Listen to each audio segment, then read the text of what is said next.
Clap. ఇప్పుడు వేణు గారు ఒక చిన్న కాంటెక్స్ట్ తీసుకొచ్చారు. ఏంటంటే అసలు ఫిలాసఫీలు ఎందుకు చదువుతారు కదా, అది చెప్పండి. అది వాట్ ఈజ్ ఇట్?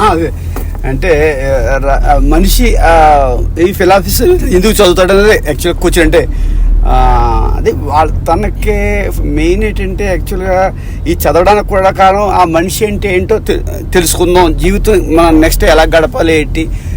బుక్స్ చదివితే ఇంకా నాలెడ్జ్ వస్తుంది కదా, ఎలా జీవించాలి, ఏం చేయాలి, ఆందోళన పడకుండా ఎలా జీవించాలి అనే దాని గురించి మనిషి బుక్స్ చదువుతాడేమో అనుకుంటాను. అయితే నేను చదవడానికి కారణం అది కాదు. అంటే పుస్తకాలు లేనప్పుడు కూడా కొన్ని వేల ఏళ్ళ నుంచి మనిషి ఎట్లో అట్లా బతికాడు, ఎట్లో అట్లా చచ్చాడు, అది వేరే సంగతి. నా క్యూరియాసిటీ అంతా ఏమిటంటే ఈ ఫిలాసఫర్స్ కూడా ఏదో ఊర్లోనే పుట్టారు. వాళ్ళేం భూమి నుంచి ఊడిపడలే, లేకపోతే ఆకాశం నుంచి ఊడిపడలే, వాళ్ళకేం దివ్య శక్తులు లేవు. వాళ్ళు మనలాంటి మనుషులే, వాళ్ళకి మనలాగే ముక్కు కళ్ళు ఉన్నాయి, మనలాగే మనసు ఉంది, ఆలోచనలు ఉన్నాయి. మేబీ భాష మారొచ్చు, వేషధారణ మారొచ్చు, otherwise everything is same to same. So అట్లాంటి వ్యక్తులు అట్లా కొత్తగా ఆలోచించే ఒక ప్రజ్ఞ ఎక్కడి నుంచి ఉదయించింది, మనలాగే భూమి మీద నడిచిన వీళ్ళు ఇలా కొత్తగా ఆలోచించడానికి దోహదం చేసిన అంశాలు ఏమిటి, వాళ్ళు చెప్పిన కొత్త అంశాలు ఏమిటి అని ఫ్రెడరిక్ నీషే నుంచి ఆల్డోస్ హక్స్లీ వరకు, లేకపోతే గౌతమ బుద్ధుడి నుంచి జీన్ పాల్ సార్త్రే వరకు, లేకపోతే రీసెంట్ టైమ్స్లో అయాన్ ర్యాండ్ కావచ్చు, లేకపోతే చాలా మంచి కథకులు ఉన్నారు, ఎడ్వర్డ్ అలెన్ పో కావచ్చు, లేకపోతే ముపాసా కావచ్చు. సో వాళ్ళందరూ మనలాంటి వాళ్ళే, they are ordinary people, but they have extraordinary brains. మనం చూసే దృష్టి వేరు, వాళ్ళు చూస్తున్న దృష్టి వేరు. ఇప్పుడు హరి ఆర్టిస్ట్, నేను కొంచెం బొమ్మలు వేస్తా ఆర్టిస్ట్ అనుకుందాం. ఇప్పుడు మా ఎదురుగా గ్లాస్ పెడితే ఒక కామన్ మ్యాన్ గ్లాస్ని జస్ట్ చూస్తాడు అంతే. ఒక ఆర్టిస్ట్ గ్లాస్ని ఒక సబ్జెక్ట్గా చూస్తాడు. వాడు చూసే దృక్కోణం మారిపోతుంది. దాని మీద ఎన్ని రంగులు పడ్డాయి, దాని లైటింగ్ ఎక్కడి నుంచి వస్తుంది. ఒక కెమెరామెన్ చూస్తాడు, అక్కడి నుంచి లైట్ ఉంది, సోర్స్ ఏమిటి, దీని షాడో ఎటు పడుతుంది, దీనికి ఎలాంటి లైట్ పెడితే అది ఎట్లా కనిపిస్తుంది. సో వాడి way of understanding is totally different. అది మనం జస్ట్ అందరిని ఒక గాట కట్టడానికి వీల్లేదు. అయితే ఈ ఫిలాసఫీ చదువుతున్నప్పుడు నాకు ఒక్కటి బోధపడ్డ కొన్ని విషయాలు చెప్పి అక్కడి నుంచి ఒక మూల వస్తువు వైపు వెళ్ళి ముగిద్దాం. అంతకుమించి చెప్పుకోవడానికి ఏమి లేదు. అదేంటంటే ఎంతమంది ఎన్ని ఫిలాసఫీలు చెప్పినా చాలా ఫిలాసఫీస్కి అప్పుడున్న ఎగ్జిస్టెన్షియల్ పొలిటికల్ క్రైసిస్ కారణమైంది. ఇప్పుడు ఫ్రెడరిక్ నీషే వెనుక ఒక existential political crisis Adolf Hitler ఉన్నాడు. ఆశ్చర్యం, అడాల్ఫ్ హిట్లరు ఫ్రెడరిక్ నీషే ఫిలాసఫీని అడాప్ట్ చేసుకున్నాడు. సో వాళ్ళ ఫిలాసఫీ 100% ఎగ్జిస్టెన్షియల్ కాదు, ఎగ్జిస్టెన్షియల్ ఉన్న ఒక పొలిటికల్ క్రైసిస్. ఫర్ ఎగ్జాంపుల్, ఈ క్షణం మన భారతదేశాన్ని లేదా మన ఊరిని బ్రిటిష్ వాళ్ళు ఆక్రమించారనుకోండి,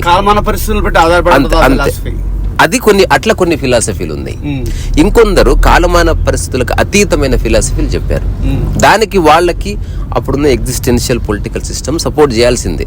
కొన్నిసార్లు ఎగ్జాంపుల్, మనం కారులో వెళుతున్నాం, ఇదంతా బ్రిటిష్ వాళ్ళు పరిపాలిస్తున్నారు అనుకోండి, మనం భయంగా మాట్లాడతలేము.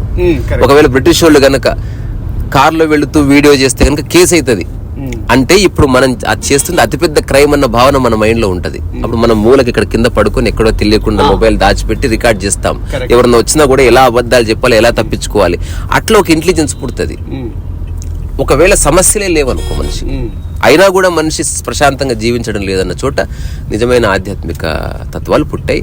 ఎగ్జాంపుల్ గౌతమ్ బుద్ధ. ఇప్పుడు గౌతమ్ బుద్ధ కంటే ముందు అందరూ ధ్యానులు చేసిన ప్రయత్నం అంతైంది మనసుని ఎట్లా నిలబెట్టాలి. ఇంతే. మనం పాత సినిమాలో చూసాం, ఓం నమ శివాయ అని కూర్చుంటే మొత్తం పుట్ట అంతా పైన వచ్చేస్తే అయినా కదలట్లేదు, పాములు వచ్చినాయి అయినా కదలట్లేదు, కిందంతా నిప్పులేసుకుని నిప్పుల మీద నిలబడ్డారు, ఒంటికాల మీద నిలబడ్డారు, ఆహారం మానేసి శుష్కించి తపస్సు చేశారు. ఇదంతా ఎందుకు?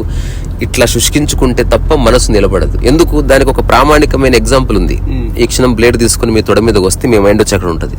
అంటే pain is directly associated with mind. మీకు ఇప్పుడు బాడీలో ఏదో కాలింది, మీరు ఎంత మంచి ఆలోచన బయట ఎవరు చెప్తున్నా చూడరు, మీరు ఇక్కడనే ఉంటుంది మీ యొక్క మైండ్. అందుకని ఇనిషియల్గా మనసుని నియంత్రించాలంటే పెయినే ఆధారం అని నమ్మి ఎంతో మంది ఋషులు ముందులు తపస్సు చేశారు. అట్లా దాన్నే పెనాన్స్ అన్నారు, తపస్సు అన్నారు. కానీ తపస్సు అనేది అంత కఠినమైంది కాదు. బుద్ధుడు ఒక చిన్న మాత్ర ఇచ్చాడు, అరే బాబు మైండ్ జస్ట్ నువ్వు కంట్రోల్ చేయాలంటే just observe breath. It is neither painful nor blissful, just look at the breath and your mind is its still అని చెప్పిన తర్వాత 2500 సంవత్సరాల నుంచి ఈ సరళమైన సూత్రాన్ని దాదాపు మానవ జాతి అంతా పాటిస్తున్నారు. ఇప్పుడు ఇన్ని ధ్యానాశ్రమాలకి ఇన్వెస్ట్మెంట్ ఏంటో తెలుసా? మనుషుల బ్రీతింగే.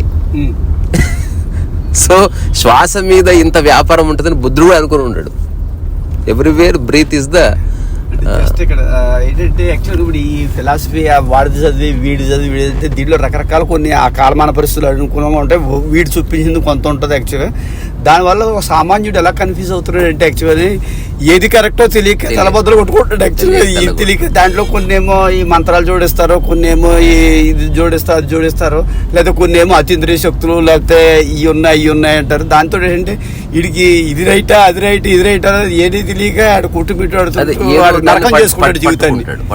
అది అయితే చాలా మంది ఫిలాసఫీస్ చదివితే అందులో ఇప్పుడు నేను చెప్పినట్టు ఎగ్జిస్టెన్షియల్ పొలిటికల్ క్రైసిస్ నుంచి కొన్ని వచ్చినాయి, ఉద్యమాల నుంచి కొన్ని ఫిలాసఫీలు వచ్చినాయి, అణచివేత నుంచి కొన్ని ఫిలాసఫీలు వచ్చినాయి, బానిసత్వం నుంచి కొన్ని ఫిలాసఫీలు వచ్చినాయి.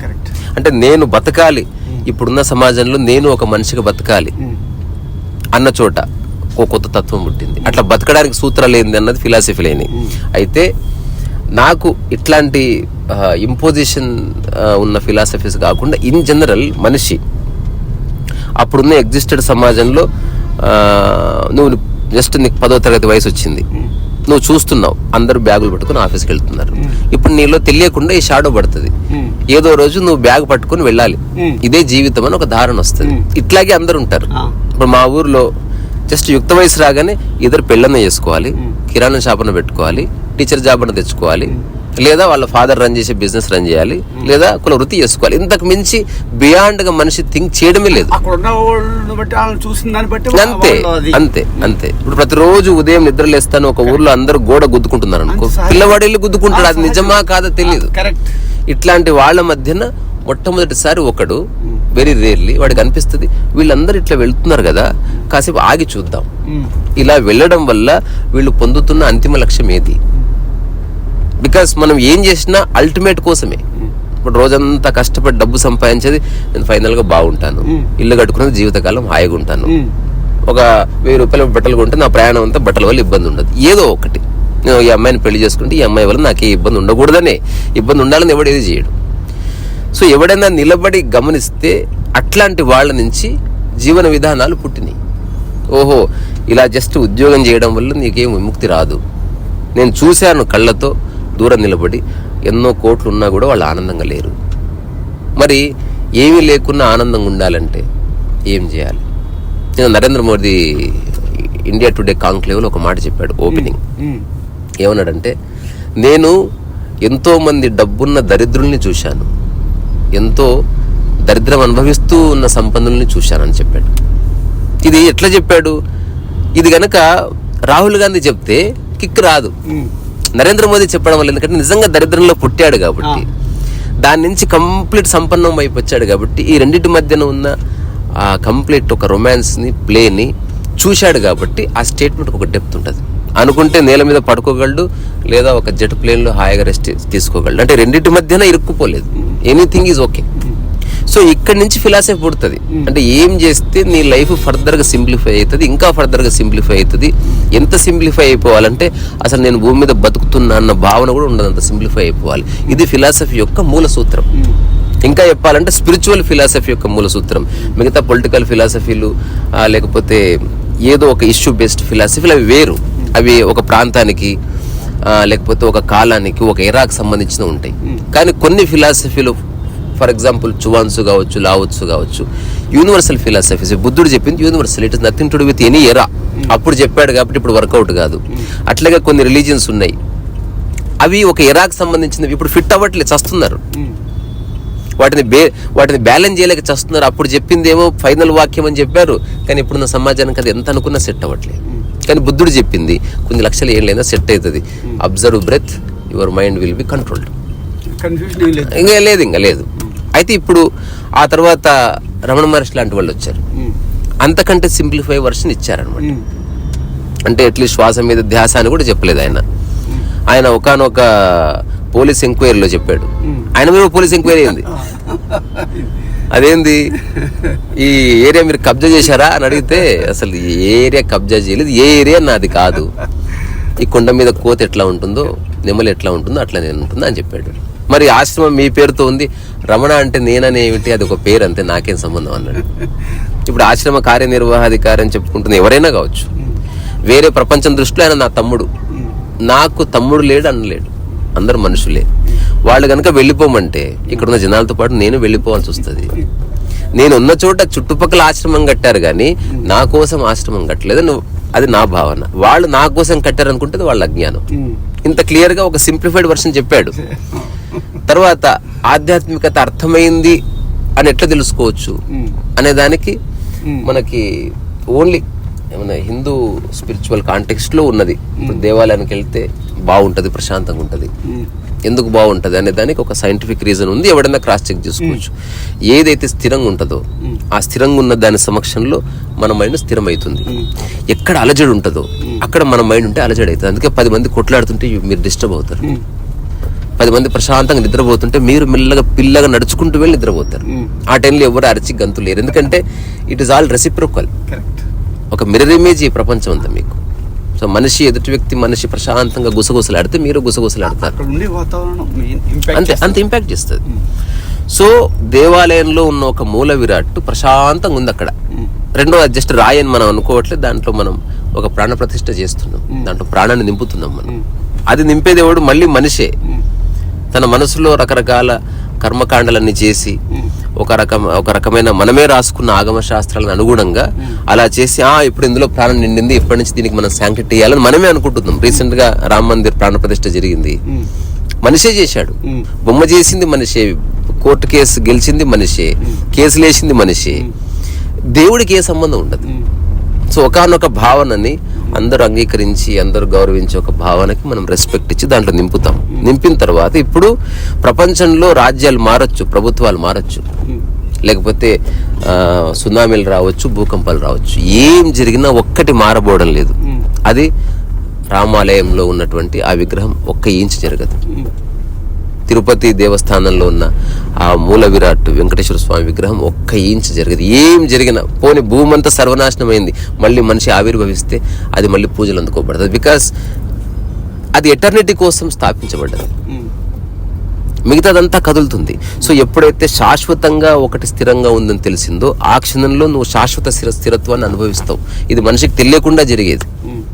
ఇది మనిషిని పక్కకు జరిపి ఇప్పుడు అక్కడ రమణ మహర్షిని చూసామనుకో, అతను కూడా అంత స్థిరంగా కనిపిస్తున్నాడు. సో ఆధ్యాత్మికత ఎవరికి అర్థమైంది అని తెలుసుకోవచ్చు అంటే ఒక సహజమైన స్థిరత్వం ఎస్టాబ్లిష్ అవుతుంది. సో నీ మనసులో రకరకాల జాడ్యాలు చిత్త చాంచల్యాలు ఉన్నప్పుడు నువ్వు స్థిరంగా ఉండలేవు. సో నీ మనస్సు క్లీన్ అయితే తప్ప స్థిరత్వం రాదు. రాయి కాబట్టి మనం కూర్చోబెడితే కూర్చుంది, మనిషి కూర్చోలేడు, మనసు అసలే కూర్చోదు. సో ఏ ఫిలాసఫీలు అయినా దాన్ని ఎన్ని చదివినా నువ్వు ఎంత ధ్యానాలు చేసినా యాగాలు చేసినా ఎంతమంది స్వామీజీల దగ్గరికి వెళ్ళినా అణగవలసింది నీ మనసే. అది అణగనంత వరకు నువ్వు పరిగెడుతూనే ఉంటావు, టెంపుల్ రన్ జరుగుతూనే ఉంటుంది. ఇక్కడి నుంచి ఆ కొండకి, ఆ కొండ నుంచి ఆ తీర్థానికి, ఈ తీర్థం నుంచి ఆ గురువుకి, ఈ కోర్స్ నుంచి ఆ కోర్స్. It's rat race. అట్లా కాకుండా నా అవగాహన ఏంది, నువ్వు ఎక్కువసార్లు ఒక ప్లేస్కి పోయినంత మాత్రాన నీకు ఒరిగేది ఏమి లేదు. ఒక గురువుని 1,00,000 సార్లు దర్శించుకున్నా నీకు ఒరిగేది. ఎందుకు దర్శిస్తున్నావు అంటే అతనిలో ఉన్న స్థిరత్వము నిన్ను ఆకర్షిస్తుంది. అది గుర్తించు చాలు. ఆ స్థిరత్వానికి దోహదం చేసిన అంశాలు ఏంది? రమణ మహర్షి అంటే ఎవడో తెలుసా? కులం లేనివాడు, మతాన్ని పట్టించుకునేవాడు, ఏ సిద్ధాంతంలో ఇరుక్కుపోనివాడు, నాది నీదనే భావన లేనివాడు, సొంత ఆస్తి లేనివాడు, అమ్మని అన్నని కూడా మనుషులుగా చూసినవాడు, ఎవ్వరికి ఏ ఉద్బోధ చేయనివాడు. That's all. అలా నువ్వు ఉండొచ్చు. ఇప్పుడు ఇవి అర్థం చేసుకో, అవి నువ్వు ఆచరించు. ఆ స్థిరత్వం నీలో వచ్చిన మరుక్షణం రమణ మహర్షిని నుంచి పక్కకు జరిగి ఆ రమణ మహర్షిని అట్లా నిలబెట్టిన ఒక మూలతత్వం నిన్ను నిలబెడుతుంది. ఎప్పుడైతే నువ్వు స్థిరంగా ఉంటావో నీవు గమనిస్తావు, నీ చుట్టూ అందరు అట్రాక్ట్ అవ్వడం, అక్కడ నిజమైన మాయలు స్టార్ట్ అవుతాయి. అంతవరకు నీవు మాయను ఎక్స్పీరియన్స్, ప్రపంచకమైన మాయలు అందరూ అనుభవిస్తున్నారు, నిజమైన ప్రకృతిపరమైన మాయలు అప్పుడు వస్తాయి. ఎగ్జాంపుల్, మనుషులందరూ వచ్చి నీ కాళ్ళు మొక్కుతున్నారు, అప్పుడు అది చాలా పెద్ద మాయగా పరిణమిస్తుంది.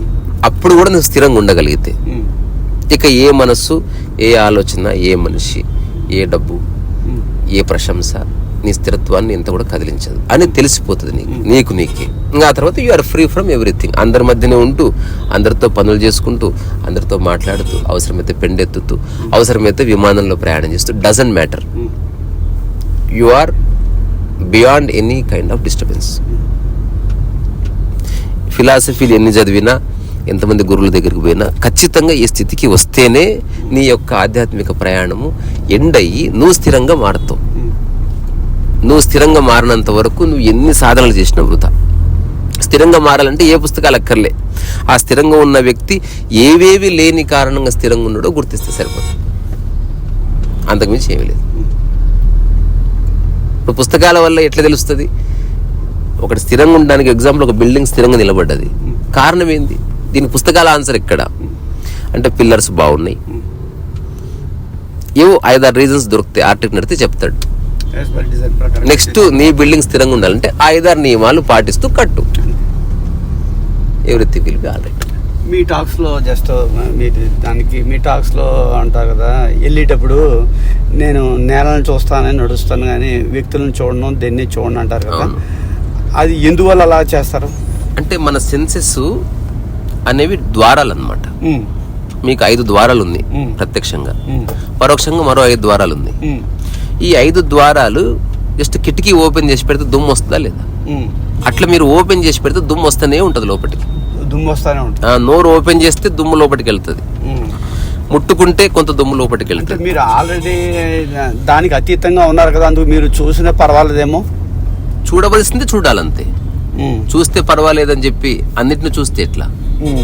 ఇప్పుడు ఏం చూడాలో విచక్షణ వచ్చినప్పుడు ఇక అన్ని చూడబడదు. అంటే ఇప్పుడు అది ఇనీషియల్ ఉన్న వాళ్ళకి అలా ఉంటుందేమో.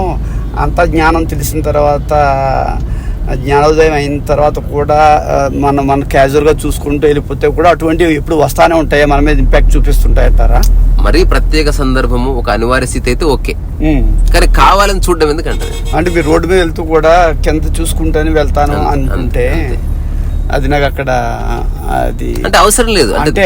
అంటే మనం అంత ప్రతిబంధకంగా దాన్ని అడ్డుకోవడం కాదు, అది అడ్డుకోవడం కాదు అసలు. అంటే సపోజ్ మనకి ఏదో మాల్కి వెళ్తాం, యాక్చువల్గా ఎంతమందో మనుషులు కనిపిస్తూ ఉంటారు, చూస్తారు. మనం ఏదో కాఫీ తాగుతుంటాం లేదా రెస్టారెంట్ లో ఎంతమంది వస్తుంటారో వెళ్తుంటారు, జస్ట్ చూస్తుంటాం.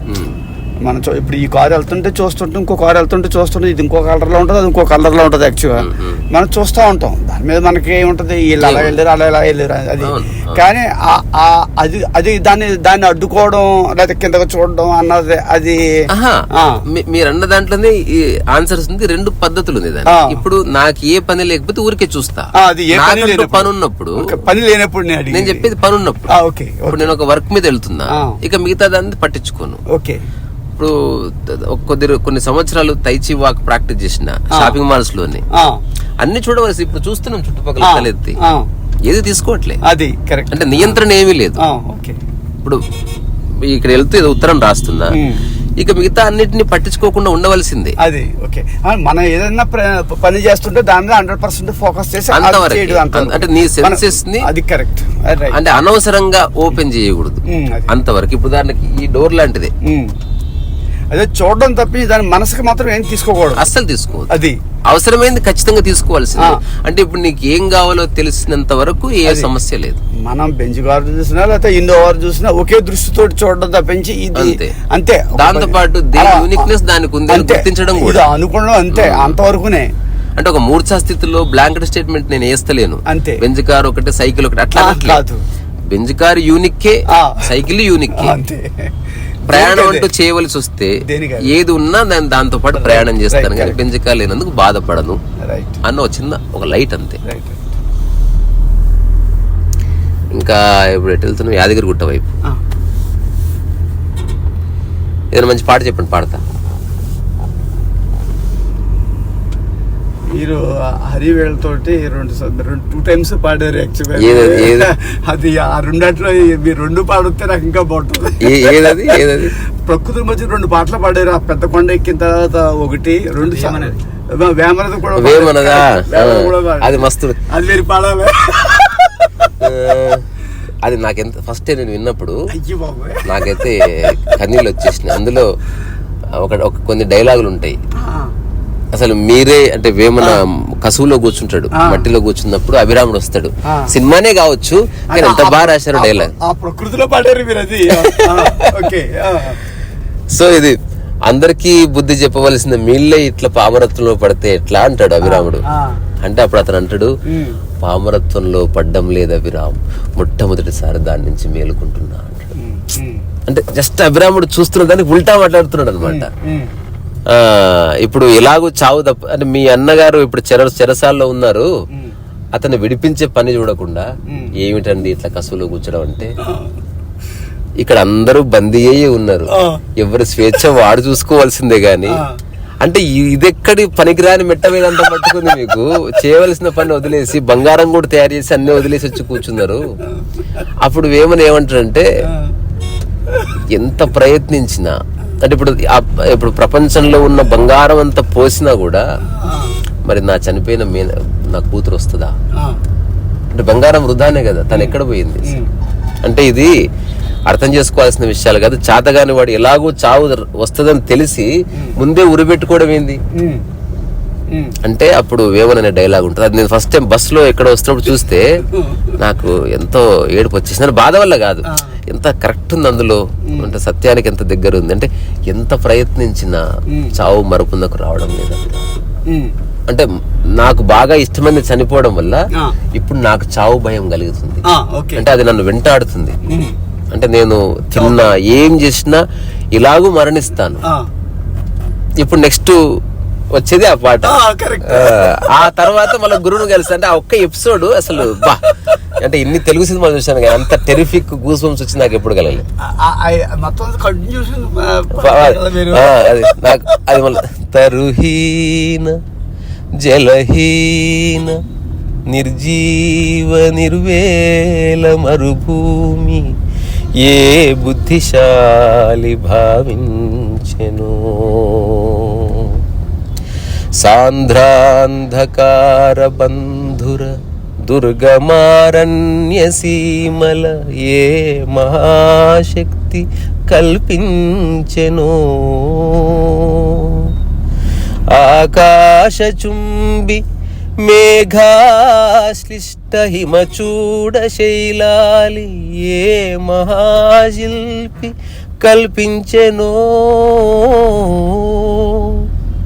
భీకరాగాద దుర్లోక పాతాళ గహ్వర సీమ ఎవడు కల్పన చేసెనో బటుశైల మేఘమార్ధవ పాటవము నిర్చరులకు ఏ మహాశక్తి కల్పించునో విద్యుల్లతాస్థిత జీమూత నిర్ఘోష భూత విక్షేపము ఏ ప్రభువు శాసించునో ఈ మహాబ్రహ్మాండమెవడి నిర్మాణమో అని అయిన తర్వాత మళ్ళీ సదాశివ బ్రహ్మేంద్ర వస్తాడు గురువు. ఆయనతో ఉన్న కాన్వర్జేషన్ ముందు ఒక చిన్న పాట ఉంటది, కనిపించుమురా మహదేవా కనిపించుము అంటే ఇది మనిషి యొక్క భావన. ఏదో ఒక అద్వితీయమైన శక్తి ఉంది, అది మానవ రూపంలో ఉంది. అది నిజంగా కనిపిస్తే తప్ప ఈ సమస్యలు లేదా మనిషికి సంబంధించిన మూల సమస్యకి జవాబు దొరకదు, నివారణ లేదని ఒక భావన ఈనాటికి ఉంది. అది పోవట్లే. ఏనాడు భగవంతుని చూడలే, చూసిన వాళ్ళు వేరే వాళ్ళకి చూపించలే, వాళ్ళకి ఏకాంతంలో ఉన్నప్పుడు కలిగింది. ఆ టైంలో ఎవడు ఫోటోగ్రాఫ్ తీయలే, సెల్ఫీ తీయలే, తద్వారా తెలియదు. ఇప్పుడు పరమహంస తాత అన్నాడు నా కాళీమాత దర్శనమైంది, ఇప్పుడు నేను చెప్తున్నా నా కాళీమాత దర్శనమైంది. నమ్ముతావా నమ్మవా, రెండు ఒకటే. సో ఆ తర్వాత గురువు వస్తాడు, వచ్చినప్పుడు ఒక చిన్న డైలాగ్ అంటాడు, ఏంది నాయన నీ సమస్య, నువ్వు ఎందుకు ఇట్లా బాధపడుతున్నావు, ఈ ప్రపంచం అంతా మంచిగా సుఖపడాలనుకుంటుంటే అంటే అన్ని సుఖాలు అనుభవించేసిన స్వామి నాకు ఇంకేం లేదు, నన్ను బాధిస్తున్న ప్రశ్న ఒక్కటే, ఏందది అంటే అసలు మనం ఎక్కడి నుంచి వస్తున్నాం ఎక్కడికి పోతున్నాం, ఈ ఒక్క ప్రశ్నకి నాకు జవాబు కావాలి. ఎందుకంటే తన కూతురు అంటే అన్న కూతురు చనిపోయింది కాబట్టి చనిపోయింది అంటున్నాం. చని ఎక్కడికి పోయింది, మన భాషలోనే క్లిష్టత ఉంది. అసలు చనిపోవడం కాకుండా జస్ట్ ఆ పోవడాలు రావడాలు లేని ఒక పదం ఉంటే బాగుండేది. అప్పుడు వేరే ఉండేది. ఇప్పుడు ఉదాహరణకు ఒక వ్యక్తి మరణిస్తే మనకు కొన్ని వేల సంవత్సరాలు భాష పుట్టిన తర్వాత ఒకవేళ వ్యాఖ్య ఇలా ఉందనుకో, ఇంతకాలం అటు ఇటు తిరిగింది, ఇప్పుడు హాయిగా ఆగింది, ఇంకా మనతోనే ఉండబోతుంది ఈ రోజు నుంచి. తన భావనలన్నా మనతోనే ఉండిపోతాయి. అంటే ఈ పనికిరాని శరీరం పోయింది, ఇప్పుడు నిజంగా ఆయన మనతో ఉండబోతుంది అని చెప్పింటే మరణం దుఃఖించేది కాదు. ఇప్పుడు ఆ ఊరు వెళ్తూ ఎప్పుడో చచ్చిపోయిన నాన్న నువ్వు కూడా వచ్చేసి కార్లో కూర్చో అని చెప్పి తీసుకెళ్లేవాళ్ళం, ఒక భావన. కానీ పోయింది అన్నప్పుడు ఎక్కడికి పోయింది, వస్తుంది అంటే ఎక్కడి నుంచి వచ్చింది అన్నప్పుడు అతను చెప్పిన ఒక వ్యాఖ్య నిజంగా ఆధ్యాత్మిక పరంగా చాలా బాగా రాశాడు. ఎవరు ఆ డైలాగ్ రాసిన వాడు, అంటే ఊరికే ఒక కామన్ మ్యాన్ రాసిన డైలాగ్ కాదు అది, ఎవరో నిజంగా. అదే ఆ రాజయోగం చెప్తాడు అనమాట. అంటే ఇప్పుడు నీకు బంగారం ఇస్తా, అన్ని అనుభవించు సర్వ సుఖాలు, ఎందుకు ఇందులో పడతావు అంటే, అట్లా ఏమి లేదు స్వామి, అవన్నీ అయిపోయినాయి, నాకు ఈ ఒక్క ప్రశ్నకు జవాబు కావాలంటే, ఈ ఒక్క ప్రశ్నకు జవాబు తెలుసుకోవడం మహామహులకే సాధ్యం కాలేదు, మరి మానవ మాత్రుడు నీకు సాధ్యమవుతుందా అంటే దీనికి తరుణోపాయం లేదా? అంటే ప్రశ్నిస్తున్నాడు, చెక్ చేస్తున్నాడు, అంటే వీడికి ఆ స్టెబిలిటీ ఉందా లేదా, అంటే తరుణోపాయం ఉంది, మరి నీవు నిలబడగలవా లేదో తెలియదు, అది చెప్పండి నేను ప్రయత్నం చేస్తా. అంటే దీనికి రకరకాల మార్గాలు ఉంది, బట్ రాజయోగం ఒకటి మంచి మార్గం అని పెద్దలు అనుకుంటున్నారు. అదేమిటో నీకు చెప్తా, నువ్వు సావధానుడవే విను అని అక్కడి నుంచి చెప్తాడు అనమాట. ఈ డైలాగ్ ఎంత బాగుంది. సంసార యాత్రకు మన మనిషి చేసే అన్ని పనులకి శరీరమే సాధనం అనుకుంటే శరీరమే బంధనం. అట్లాగా సంసార యాత్రకు మోక్షయాత్రకు రెండిటికీ మనసే కారణం. అంటే ఇప్పుడు నేను చెప్పిన ఒక టాక్ ఉంటుంది, అనుకుంటే పులిహోర ప్రసాదం అవుతుంది, there is no other food. అనుకుంటే మనిషే గురువు అవుతున్నాడు, సపరేట్ ఏం తెల్లతోలు ఏం రాలే కదా, కిరీటం ఏం రాలే. సో సంసార యాత్రకు మోక్షయాత్రకు మనసే సాధనం. సో రసాన్ని కట్టేస్తే గాని బంగారం కానట్టు, అంటే ఏదన్నా ఒకటి తయారు చేయాలంటే మనం కట్టివేస్తున్నాం. టీని మనం తయారు చేయడం వెనుక ఒక ఫార్ములాని ఫాలో అవుతున్నాం, అంటే రకరకాల విషయాల్ని బంధిస్తే ఛాయ్ అవుతుంది. అట్లనే మనస్సుని నువ్వు అర్థం చేసుకుంటేనే ఆ పరమస్థితి అనుభవంలోకి వస్తుంది. మరి ఎట్లా అర్థం చేసుకోవాలి అన్నప్పుడు చెప్తాడు అనమాట. సో ఈ రకరకాల విషయ వాంఛలకు లొంగకుండా నువ్వు చూడాలి. ఇంతకుముందు మనం ఫిలాసఫీ బిగినింగ్ చెప్పినాం, అందరూ ఉద్యోగం చేస్తున్నారు, అందరు పొలాలు కొంటున్నారు, నువ్వు జస్ట్ వాళ్ళతో పాటు పోతే దొర్లుకుంటూ పోతావు. అట్లా కాకుండా ఒక్కసారి దూరం నిలబడి ఎలాగో చేద్దు, నెక్స్ట్ ఇయర్ నుంచి చేద్దు, ఒక్క 1 year గ్యాప్ చూడు, పొలాలు కొంటున్నాడు, ఉత్సాహంగా అనిపిస్తాడు. కొన్న తర్వాత అదే పొలం అని బాధ పెడుతుంది, అందులో గజం పోతే ఏడుస్తున్నాడు. ఇది కాదు. ఇప్పుడు ఎవడన్నా పొలం కొని కూడా ఆ పొలం అంతా వేరే వాళ్ళు లాక్కున్నా కూడా ఆనందపడ్డవాడు ఉన్నాడా? తద్వారా వాడు పొలం కొననట్టే కదా. సో ఇట్లాంటి విషయాలన్నీ చెప్పి నీ మనసుకి అంతులేని శక్తి చిక్కుతుంది అని ఆపుతాడు. అప్పుడు వేమని అడుగుతాడు, మరి మోక్షం అంటే అదేనా స్వామి అంటే, ఆ గురువు గారు చెప్తారు, అది మోక్షానికి తొలిమెట్టు మాత్రమే, అది మోక్షం కాదు. ఆ తర్వాత నీ మనస్సు ఎప్పుడైతే నీ ఆధీనంలో ఉండి సర్వశక్తివంతమైందో, అంటే ఒకే ఆలోచన చేసే మనసు శక్తివంతమైతుంది. ఇది ఎవరైనా క్రాస్ చెక్ చేసుకోవచ్చు. అంటే 1,00,000 ఆలోచనలు ఉంటే you are a weak mind, 1 thought దాన్ని పట్టుకొని ఉండవు, ఇంక వదలట్లే, ఎవరు చెప్పినా వదలట్లే. Then you have a strong mind. ఎప్పుడైతే స్ట్రాంగ్ మైండ్ ఉందో దాన్ని స్ట్రాంగ్ విల్ అంటున్నాం. ఆ స్ట్రాంగ్ విల్ ఉన్న బాడీ అండ్ మైండ్ ఒక్కటే కదులుతుంది. ఇప్పుడు Lenin, Stalin, Mahatma Gandhi 1 thought, ఇంకా చెత్త లేదు. ఇంకా అలాంటి వాడి దగ్గరికి వెళ్ళేవాడు వేరే చెత్త మాట్లాడు, ఇక సింగిల్ థాట్ ఉంటది కదా.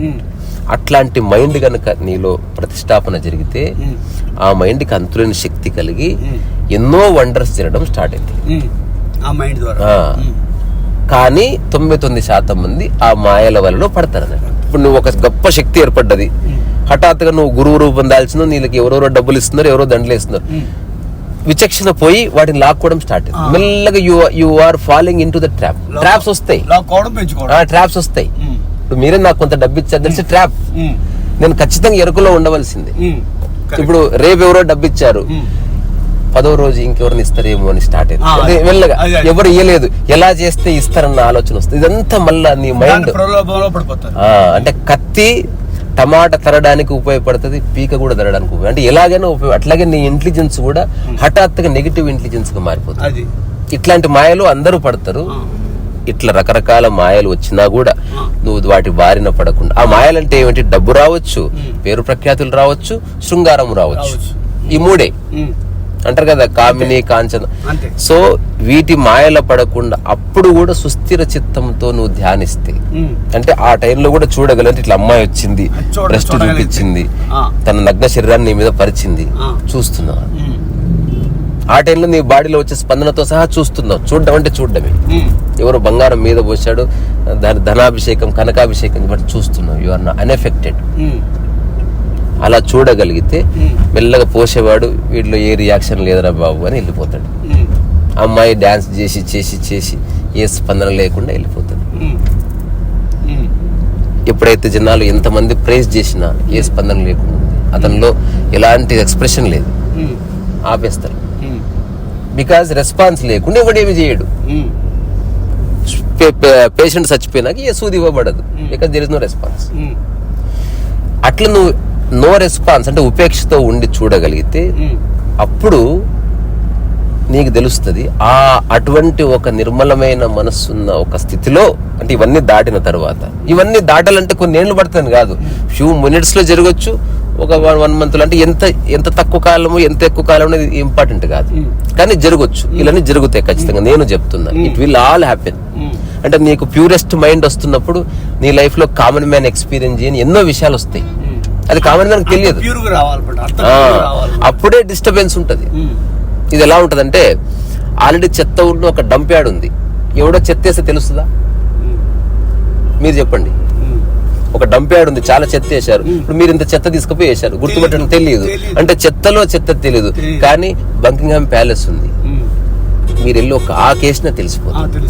అంటే నిర్మలమైన మనస్సులో ఇంత మరక కూడా తెలుస్తుంది. ఎంత స్పష్టంగా తెలుస్తుంది అంటే అంత స్పష్టంగా. కామన్ మ్యాన్ కి తెలియదు. అంటే కామన్ మ్యాన్ అంటే కించపరచట్లే, అంటే రకరకాల ఆలోచనలతో నిండిపోయిన వాడు గుర్తుపట్టలేడు. ఇప్పుడు ఆకలి వేస్తుంటే ఆ ఆకలి తెచ్చుకుంటున్నాం, అలాగే మీరు అదే భావం శృంగారం కూడా ప్రకృతిలో ఉన్నదే కదా అని చెప్పేసి అంటున్నారు కదా యాక్చువల్గా.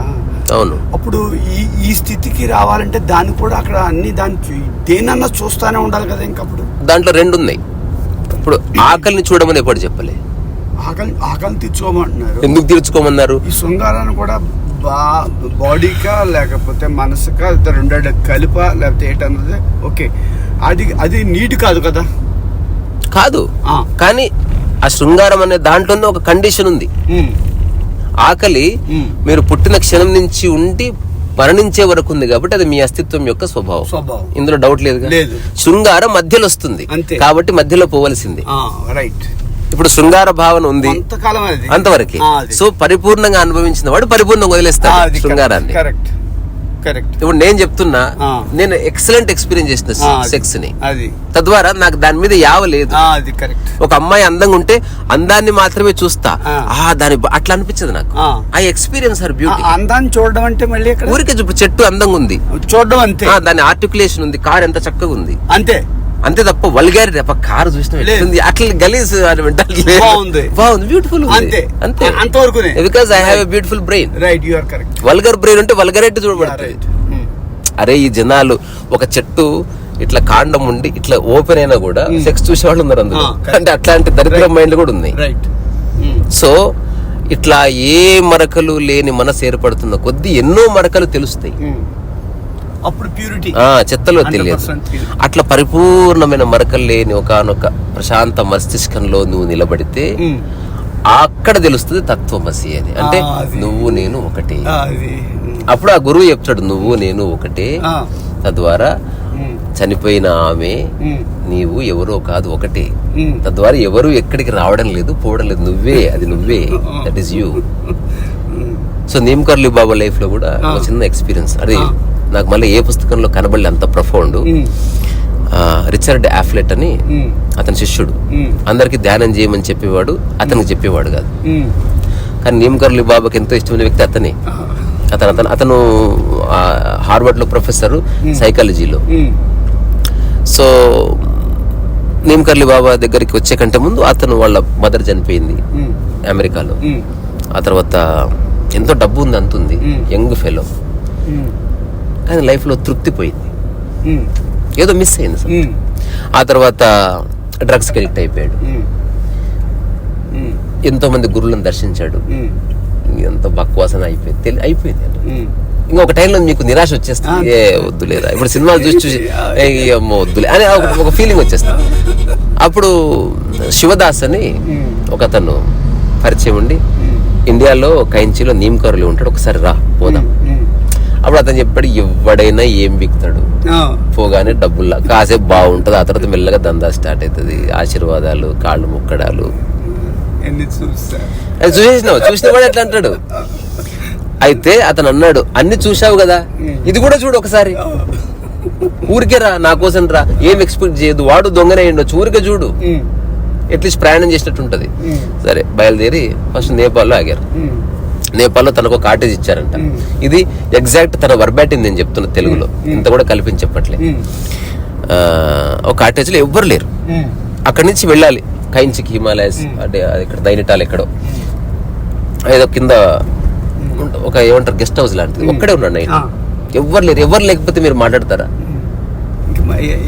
అసలు వేరే వాళ్ళు లేకపోతే మీతో మీరు కూడా మాట్లాడుకోరు, మనసు ఆగిపోతుంది. వచ్చిన డ్రగ్ వేసుకుని బయట కూర్చున్నాడు. ఆకాశం ప్రశాంతంగా చుక్కలు చూస్తున్నాడు, కళ్ళెమ్మ నీళ్లు గారిపోతున్నాయి. అమ్మాయి అదికి వచ్చింది. అప్పుడు అనుకున్నాడంట, అమ్మ ఎవరో అంటారు, ఎవరెవరో చెప్తారు కదా చనిపోతే చుక్కల్లోకి వెళ్తావని, నువ్వు అసలు చుక్క అయ్యావా? నన్ను చూస్తున్నావు అక్కడి నుంచి, చూడు నీ కొడుకు ఏమైపోయాడు అంటే ఏమీ అర్థం కాకుండా ఇట్లాగా అనుకున్నాడు పాపం. అనుకున్న తర్వాత పొద్దున్నే శివదాస్ వచ్చాడు, కారు వేసుకుని వెళ్ళారు. వెళ్ళగానే చక్కగా గొంగడి కప్పుకొని నీమకర్లు బాబు కూర్చున్నాడు. అందరు చుట్టుపక్కల భజన చేస్తారు అనుకున్నారు, ఇది ఎక్కడ దరిద్రరా బాబు, ఏంది ఇది. పోగానే అందరు ఆయన కాళ్ళు మొక్కుతున్నారు. సో నీమకర్లు బాబాకు ఒక మేనేజర్ ఉంటాడు, అంటే వేరంటే ఒక ఫ్రెండ్, మన పాయింట్ ఆఫ్ వ్యూ మేనేజర్, కేకి అతని పేరు. స్వామీజీకు ప్రణామ్ కరం అని అందరు మొక్కుతున్నారు. ఇతను మాత్రం జోబులో చేతులు పెట్టుకున్నాడు అనమాట. దాని ఉద్దేశం ఏంది, నాకు మొక్కే ఉద్దేశం లేదని. ఇంకోటి బాగా చదువుకున్నాడు, పిహెచ్డి స్కాలర్. ఆడెవడు అసలు ఏం చదువుకోవాలి, నీమకర్లు బాబా రాగానే మొక్కడం ఏంది అసలు టూ మచ్ ఇది అన్న తర్వాత నీమకర్లు బాబు చూసి చూడదాం అంటే వదిలేయి అన్న తర్వాత ఒక పండు ఇచ్చిరేసాడంట, ఖావ్ అంటే పోయి తినిపో, అయిపోయింది. ఆ తర్వాత చూడగానే ఇది ఒక చౌకబారు వ్యవహారం, ఇది ఇక్కడి నుంచి త్వరగా వెళ్ళిపోవాలి, ఈ న్యూసెన్స్ ఏదంటే ఒక్కసారి నీకు నచ్చకపోతే అసలు నచ్చదు, ఇంకా అంటే నీ మైండ్ యాక్సెప్ట్ చేయదు. ఆ తర్వాత ఒక 1 or 2 days అయింది. చెప్పండి వెళ్ళిపోదాం రా రే అమ్మ, ఆ రామరామ భజనలు ఏంది, నేనున్న సిచ్యువేషన్ ఏంది, ఏంది అసలు ఎక్కడ తీసుకొచ్చావు, అది అంత బందర్ మార్కెట్ లాగా ఉంది అది. ఆయన గొంగడి కప్పుకొని కూర్చుంటున్నాడు, ఎవరే సమస్య వచ్చినా పండి ఇసిరేస్తున్నాడు, ఏంది రా ఇది, నేను చదువుకున్న చదువుకి ఎవరు సంబంధం ఉందా? సరే చెప్పకుండా పోవద్దు, నేను చెప్పాను నీ గురించి, అతను తప్పకుండా నిన్ను పంపిస్తాడు, నీకేం చెప్పాడు కానీ కలిజావు. అప్పుడు పెద్ద ఆయన రేపు పోదాం, ఏం మనకి ఏం పని ఉంది, సరే అని ఆశ్రమం అంతా ఇక్కడ నడుస్తుంటే ఆయనకి పక్కన కూర్చుంటున్నాడు. ఒక రోజు రాత్రి ఒక అద్భుతం జరిగిందనమాట. ఇది అతను స్వయంగా చెప్పింది. ఒక పెద్ద చెయ్యి భుజం మీద పడ్డది, విశాలంగా ఉంది.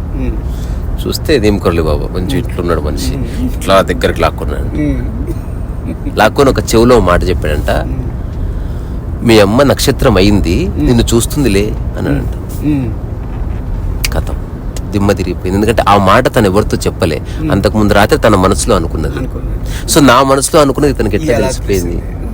నేను చూస్తే ఇతని కళ్ళు నీళ్లు కారే, బాధపడకు, మీ అమ్మ ఏ వ్యాధితో చనిపోయిందంటే ఈ వ్యాధితో చనిపోయింది తెలుసు నాకు, అంత ఇట్స్ ఆల్ కనెక్టెడ్, అంటే ఎక్కువ ఆలోచించకు.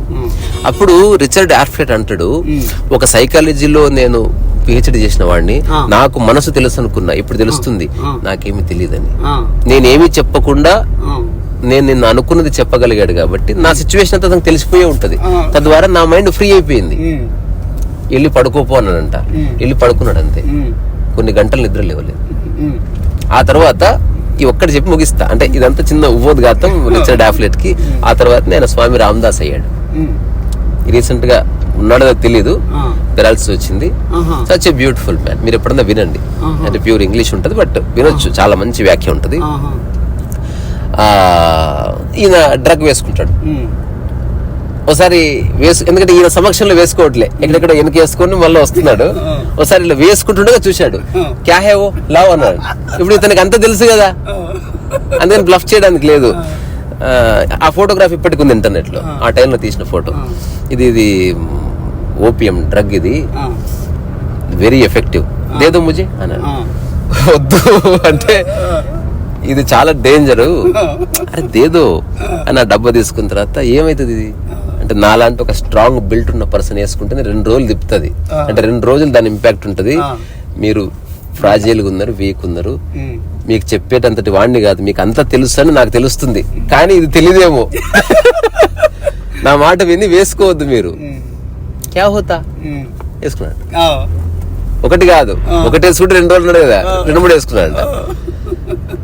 మస్తు భయం ఏంటంటే ఇతనికి, చచ్చిపోతారు, పిచ్చెక్కి అటు ఇటు తిరుగుతారు, చచ్చిపోతారు. అంటే అది ఇంకా నువ్వు ఏ మెడిసిన్ తోనూ దాని యొక్క ఇంటెన్సిటీ తగ్గింది, నరాలకు వెళ్ళిపోతుంది. ఒక ½ అన్ అవర్ అయింది, 1 అవర్ చూస్తా ఉన్నాడు రిచర్డ్ డాఫ్లెట్, ప్రశాంతం నియమకారు ఇటు చూస్తున్నాడు. అప్పుడు ఎలా ఎట్లా అని అడిగితే అప్పుడు నియమకర్లు చెప్పిన మాట ఏం తెలుసా, వేసుకున్నది నేనే, నువ్వు ఇంపాక్ట్ అవుతున్నావు, నీకు ఎక్కుతుంది చూడండి, అంటే ఇట్స్ యూ. ఇది 100% ట్రుత్. భర్త దాగొస్తే భార్యకి ఎక్కుతుంది, చాలా సార్లు అరుస్తారు. ఒకడు అల్లరి చేస్తే వాళ్ళ మదర్ కోపం వస్తుంది, ఇంపాక్ట్ వేరే చోట ఉంటుంది. సో కొన్ని అంటే ప్యూరిఫైడ్ మైండ్ ఉన్న చోట కొన్ని మిరాకిల్స్ జరుగుతాయి. మిరాకిల్స్ కావు, అది అలా జరుగుతుంది. ఇప్పుడు మనకు మంచి ప్రకృతిలోకి వెళ్తే హాయిగా ఉండడం, హాయిగా ఉండే స్వభావం నీలో లేకుండా నీకేమీ జరగదు. ఒక డెడ్ బాడీని ప్రకృతిలో వేసినా ఒకటి, మార్చులో వేసినా ఒకటి, ఏ ఫరక్ ఉండదు. సజీవంగా ఉన్న మైండ్, సజీవంగా ఉన్న ఒక మనిషి, కంప్లీట్ ప్యూరిఫైడ్ మైండ్ కనుకుంటే ఆబ్వియస్లీ వాడు ఖచ్చితంగా వాడు చూసే దృష్టిలో ఒక నవ్యత ఉంటుంది, వాడు అనుభూతి చెందడంలో ఒక స్పష్టత ఉంటుంది. అది వేరు, అది వాడు వ్యక్తపరచకపోని వాడు మనతోనే ఉంటున్నట్టు కనిపించినప్పటికీ అందరికంటే వినూత్నమైన విషయాలను వాడు అనుభూతి చెందుతూనే ఉంటాడు. అందుకని వాడు ఉత్సాహంగా ఉంటాడు అంతే. అంటే నిరంతరం కొత్తదనంతో తడిచివేయబడుతుంటాడు వాడు అట్లా. సో మనం మొదలుపెట్టిన టాపిక్ ఫిలాసఫీస్. ఏ ఫిలాసఫీ అయినా జీవితాన్ని సింప్లిఫై చేయడానికి, ఏ ఫిలాసఫర్ లక్ష్యమైనా మనిషిని లిబరేట్ చేయడానికి. ఒకవేళ మనిషిని లిబరేట్ చేయడానికి ఒక పుస్తకం లేకపోతే అది పుస్తకమే కాదు. వేదం చదివితే నువ్వు లిబరేట్ అవ్వాలి, గీత చదివితే నువ్వు లిబరేట్ అవ్వాలి. రకరకాలుగా లిబరేట్ అవ్వచ్చు. నిష్కామ కర్మ చేసి లిబరేట్ అయ్యే లక్షణం ఉంది, సంపూర్ణ ఎరుకలో లిబరేట్ అయ్యేది ఉంది, సాక్షిగా ఉంటూ లిబరేట్ కావచ్చు, సమానత్వాన్ని ఎంచుకొని సేవ చేస్తూ లిబరేట్ కావచ్చు, సమభావనలో లిబరేట్ కావచ్చు. సో ఇలా లిబరేట్ అంటే ఈ లిబరేట్ అయిన వాళ్ళు ఒక్కొక్కరు ఒక్కలాగా అనిపిస్తుంది. దానికి కారణం ఏంది, ఒకటి సాక్షిలో ఉన్నాడు రమణ మహర్షి, ఒకటి ఎరుకలో ఉన్నాడు కృష్ణమూర్తి, ఒకటి సమానత్వంలో ఉన్నాడు ఓ నియమకరోలి, ఒకడేమో ఏమంటారు సమభావనలో ఉంటాడు, ఎవరో అందరిని కౌగిలించుకుంటూ ముద్దులు పెట్టుకుంటూ. అదే ఒక్కొక్కరిది ఓవరాల్ గా విషయం అదే. అది ఎట్లా దర్శిస్తే అట్లా కనిపిస్తుంది, కానీ ఒకలా కనబడకపోవచ్చు. అంటే ఒక ఎన్లైటెండ్ మ్యాన్ ఇంకో ఎన్లైటెండ్ మ్యాన్ ని పోలి ఉంటే అది it is not enlightenment. Enlightenment అంటే వాడు ఎలా ఉన్నాడో అలా ఉండడం, ఆ స్థితిలో ఉండడానికి వాడు సమయం ఇచ్చుకొని అట్లా నిలబడ్డాడు అందరూ, అంతే. ఇంకో పాట అనుకున్నారు లాస్ట్, మొన్న ఒక పాట ఇక్కడ ఈ పెద్దపల్లి దగ్గర ఒక అండాలమ్మ టెంపుల్ ఒకటి ఉంది, పాతది, ఎంత బాగుందో. కానీ ఇప్పుడు అది మనుషుల ఆదరణ లేక జీర్ణం అయిపోయింది. అది చూసినప్పుడు నాకు ఈ పాట గుర్తొచ్చింది. అహో ఆంధ్ర భోజ శ్రీకృష్ణ దేవరాయ విజయనగర సామ్రాజ్య నిర్మాణ తేజో విరాయ ఈ శిథిలాలలో చిరంజీవి వైనావయ. ఇందర పాటిది. శిలలపై శిల్పాలు చెక్కినారు మన వాళ్ళు, సృష్టికే అందాలు తెచ్చినారు, శిలలపై శిల్పాలు చెక్కినారు. భాష ఎంత బాగుంది. కనుచూపు కరువైన వారికైనా, కాత కా అండ్ క ప్రాస, కనుచూపు కరువైన వారికైనా కనిపించి కనువిందు కలిగించు రీతిగా శిలలపై శిల్పాలు చెక్కినారు. ఎందుకు కట్టారు టెంపుల్స్? ఆన్సరు, ఏకశిల రథముపై లోకేశు ఒడిలోన ఓరచూపుల దేవి ఊరేగిరాగా, రాతి స్తంభాలకే చేతనత్వము కలిగి సరిగమా పదనిసా స్వరములే పాడగా. ఇప్పుడు ఆన్సర్, కొంగుముడి వేసుకొని క్రొత్త దంపతులు కొడుకు పుట్టాలని కోరుతున్నారని శిలలపై. అంటే ఒకప్పుడు ఇంత పెద్ద సంపద విరామాలైన శిల్పాలను ఎందుకు చెక్కారు, ఇంత దేవాలయం ఎందుకు నిలబెట్టారు అంటే కారణం వెరీ సింపుల్. నా కొడుకు పుడితే ఓ దేవాలయం కట్టిస్తా, అట్లా కట్టారు. నా ఊరు బాగుంటే ఓ దేవాలయం కట్టిస్తా. అప్పుడు ఈ సోషల్ మీడియా లేదు, ప్రచారానికి స్కోపే లేదు. నువ్వు ఎంత టెంపుల్ కట్టినా కళ్ళలో ముద్రించుకోవాల్సింది ఒక ఇమేజ్ లేదు. నువ్వు ఒకసారి తనివి తీరా చూసి ఇంటికి పోతే మళ్ళీ చూస్తావో లేదో తెలియదు. అందుకని అప్పుడు చాలా బాగా దర్శించేవాళ్ళు, ఇప్పుడు దర్శించట్లేదు. సెల్ఫీ, టాటా, బై బై, చూసే కళ్ళు ఎక్కడివి. లాస్ట్ ఇప్పుడు ఈ శిలలు, ఇప్పుడు బహుమని సుల్తాన్లు వచ్చారు, లేకపోతే లోడి వచ్చాడు అనుకున్నారు. ప్రపంచంలో ఉన్న బుత్ పరిస్థితికి అగెనిస్ట్ ఇస్లాం ఒక టైంలో, ఇప్పటికి కూడా. మరి ప్రపంచంలో ఉన్న దేవాలయాలు ధ్వంసం చేయాలి. ఎక్కడెక్కడ ఉన్న దేవాలయాలు తుప్పుకుని ధ్వంసమైనాయి. ఇండియాకి వచ్చి భంగపడ్డారు. ఎంతెంత పెద్ద సుత్తులు తీసుకున్నా ముక్కులు కూడా మొద్దుపోతలేవు. అంటే అంత కఠిన శిలలు అవి. రాజులే పోయిన రాజ్యాలు పూలిన, కాలాలే మారిన గాడ్పులే వీచిన, మనుజులే ధనుజులై మట్టి పాల్చేసిన అని చెదరని కదలని శిల్పాల వలెనే. ఇప్పుడు మనం చెప్పిన టాక్కి ఇదే సెంటరు. నీవు నా హృదయాన నిత్యమై సత్యమై నిలిచి ఉందు చెలి, నిజమునా జాబిలి. ఎట్లయితే శిల్పము కొన్ని వేల సంవత్సరాలైనా చెక్కు చెదరదో అట్లా నిన్ను నా హృదయంలో ప్రతిష్ఠించుకుంటా. అట్లనే మనం దేవాలయానికి వెళ్ళినా, గురువు దగ్గరికి వెళ్ళినా ఒక్కదాని కోసం పోవాలి. ద రియల్ టీచింగ్ ఈజ్ అతను అంత స్థిరంగా ఉండడానికి కారణం ఏమిటి, దాన్ని చూడు. ఆ పూల తోట్లు, పక్కన ఆరతులు, అవి చూడకు. అక్కడ ఎంతమంది జనాలు ఉన్నారు, ఎంత పెద్ద ఆశ్రమం ఉంది, ఎంత మంచి జరీ బట్టలు వేసుకున్నాడు, ఇది కాదు నీ దృష్టి. ప్రధానమంత్రి వచ్చాడా, అవి చూస్తే ఇరుకువే. అతనిలో స్థిరత్వానికి దోహదం చేసిన అంశాలు అవి పట్టుకో, ఇంటికి వచ్చి అవి ఇంప్లిమెంట్ చూసి చూడు. You experience exactly the same the way Ramana Maharshi experienced, Ramakrishna Paramahamsa experience, any other person.